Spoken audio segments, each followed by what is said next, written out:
C'est son autre femme, un thriller psychologique Stella Fall, tome 1, écrit par Ava Strong, lu par Caroline. Chapitre 1. Stella Fall monta en trottinant les marches en béton usé qui menaient à son appartement au 2e étage. Elle avait les jambes endolories à la suite des 10 kilomètres parcourus lors de son jogging, et ses cheveux noirs, relevés en queue de cheval, étaient trempés de sueur.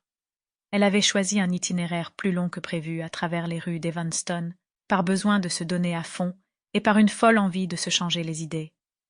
Il était maintenant 5h30 de l'après-midi. Sous le voile gris des nuages, le soleil se couchait dans une brume cramoisie, et la chair de poule hérissait sa peau à mesure que la fraîcheur de la brise s'intensifiait. Cette heure ne marquait-elle pas la fin de la journée de travail? Par pitié, faites qu'une offre se présente, dit-elle tout haut en fermant la porte derrière elle. Elle se dirigea impatiemment vers son ordinateur portable, posé sur la table de son confortable salon.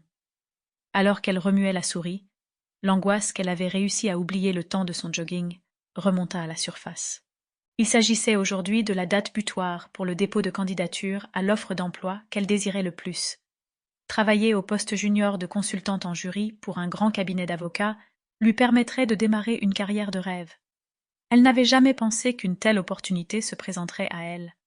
Stella avait déjà reçu quelques réponses impersonnelles du type « Nous ne serons pas en mesure de vous proposer un entretien » à ses autres candidatures. À l'heure actuelle, son avenir semblait effroyablement incertain, et la zone de confort précaire dans laquelle elle s'était installée avait l'air aussi fragile qu'une toile d'araignée. La page se rafraîchit, et Stella baissa les yeux vers l'écran en retenant son souffle. 2 refus supplémentaires, provenant d'autres entreprises. Son cœur se serra. Aucun retour positif de nulle part, et aucune réponse de la part du cabinet d'avocats.